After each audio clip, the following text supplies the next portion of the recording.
Hello everyone and welcome back to the channel. Today we're taking a journey back in time all the way to New York City in the year 1803. Forget everything you know about skyscrapers, yellow cabs, and the subway.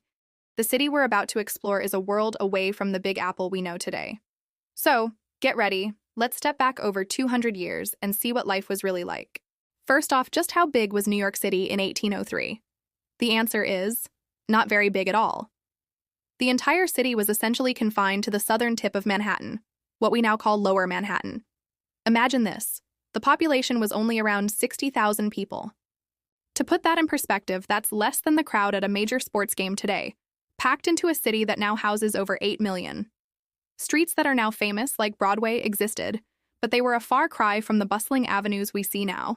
Most of what we consider New York City today was just farmland, forests, and countryside. So what did this smaller city look like? Let's talk about the streets and buildings. Forget smooth pavement and towering glass structures. The streets were narrow, winding, and often unpaved. They were mostly dirt or cobblestone, which meant they could get incredibly muddy and dirty, especially when it rained. And the buildings? No skyscrapers here. The skyline was dominated by the spires of a few churches. Most structures were just a few stories high, typically made of wood or brick. You'd find homes, small shops, and offices all clustered together. It was a much more intimate and probably much messier urban environment. Now, how did people get around? Without cars, buses, or subways, transportation was a completely different story. The primary mode of transport was your own 2 feet. For longer distances or for those who could afford it, horse-drawn carriages were the taxis of the day. Horses were absolutely everywhere. And of course, being a city on the water, boats were essential. The harbor wasn't just for looking at. It was a vital highway for travel and, more importantly, for trade. Ferries connected Manhattan to what would become Brooklyn and New Jersey, and ships arrived constantly from all over the world. This brings us to jobs and the economy. What did people do for a living in 1803? The city's lifeblood was its port. Many New Yorkers were sailors, dock workers, or merchants involved in the shipping industry. The city was a hub for craftsmen, too. Blacksmiths, carpenters, tailors, and bakers were all essential parts of the community. New York was rapidly establishing itself as America's most important commercial center, connecting the young country's resources with markets in Europe and the Caribbean. This bustling trade is what fueled the city's incredible growth in the years to come. So, what was daily life like for the average person? It was simple, but it was also incredibly tough.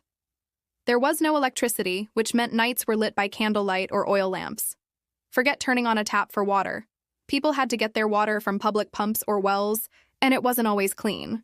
Without modern medicine, diseases could spread quickly, and life expectancy was much lower. But on the flip side, communities were very tight-knit. Families often lived and worked together, and neighbors relied on each other far more than we do today. Finally, why was 1803 such a pivotal year? It's a date you might remember from history class, the year of the Louisiana Purchase. When the United States bought a massive territory from France, it doubled the size of the country overnight. This was a huge deal for New York. It opened up a vast new interior for trade and settlement, and New York was perfectly positioned to be the gateway. This single event supercharged the city's economy and set it on the path to becoming the global financial and cultural capital we know today. It was a moment of immense potential. From a small, muddy port town to a sprawling metropolis, New York City's transformation is nothing short of amazing. The foundation for the city we love was laid in these early years, built on trade, ambition, and the hard work of its people. I hope you enjoyed this trip back in time. If you did, please give this video a like, share it with a friend, and make sure you're subscribed for more stories from the past. Let me know in the comments if you'd like to see more videos about old New York history. Thanks for watching, and see you next time.